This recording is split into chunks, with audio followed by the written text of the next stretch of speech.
Welcome back to Bay Sunday. Preemptive parenting is key when it comes to helping our teens navigate the perils of high school. And here in the studio this morning is Dr. Schiebert, author of the book, Let's Make a Contract, Getting Your Teen Through High School and Beyond. Dr. Ann, thank you so much for joining us. This is a very important topic. So many parents worried about how to develop their children, how to take care of their children. What inspired you to write this book? Well, my own personal experience as a mother of 3 and a teen who had some substance abuse challenges, and years of clinical experience sitting in my office having parents say to their kids, "You should have known better," and the kids saying, "I didn't know better and it's your fault because you didn't tell me."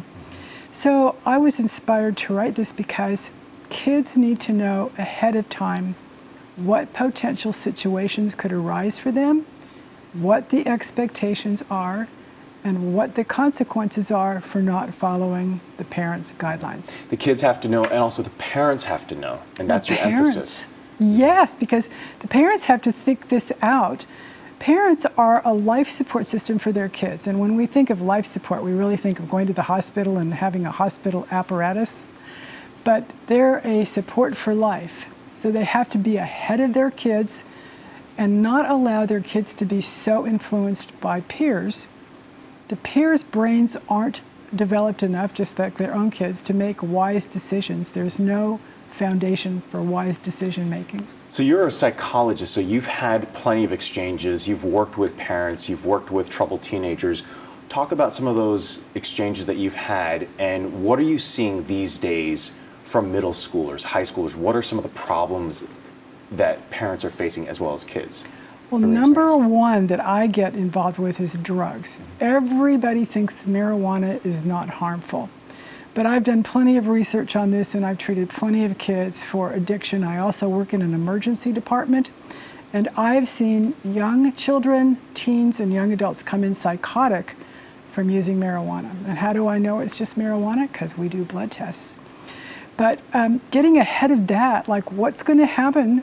What kind of decision are you going to make, honey, if somebody offers you a joint? And here's our family values around that, and here's the consequences if you don't respect those, so that the kids know up front what to do, and you can practice scenarios with your kids. Otherwise, they have nothing from which to judge. What are some of your other practical advice and tips for parents who are perhaps dealing with a problematic situation with their children? Well, find out what the problem is. So many of us go into denial and think, oh, that's not really a problem, it's a trend, it's a fad, so I don't have to deal with it. But get involved with it, because the longer it goes on, the worse it's going to get. And what about the contract? What is this contract that you're talking about in this book? Let's Make a Contract. There's plenty of sample contracts in my books, but here it is. What is the agreement? What are your responsibilities as a parent and as a teen, for example? Because teens love parents having responsibility too, because they can be accountable. And then the consequences are in there for both the teen, in this example, and the parent. So it is sort of a joint agreement, which the teens don't have to agree to, by the way. But everybody has a consequence, everybody has a responsibility, and everybody has an agreement. And honestly, from my practice, it's stopped so much of the chaos in households because there's no argument. There it is on the refrigerator. Yeah.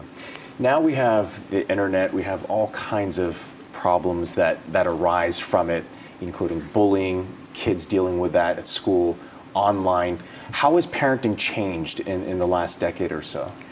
I think many of us parents are behind the times, and we don't know what to do. And face it, the video games and the computer are great babysitters. So behind the times, we have to get in front of them and say, okay, you get so much time on the video games, and that's it. Dr. Ann, thank you so much for joining us, and congratulations on this book that you just wrote. Thank you so much. Thank you. Again, the book is called Let's Make a Contract, Getting Your Teen Through High School and Beyond. When Bay Sunday comes back, the latest home decorating trends when we come back after this break.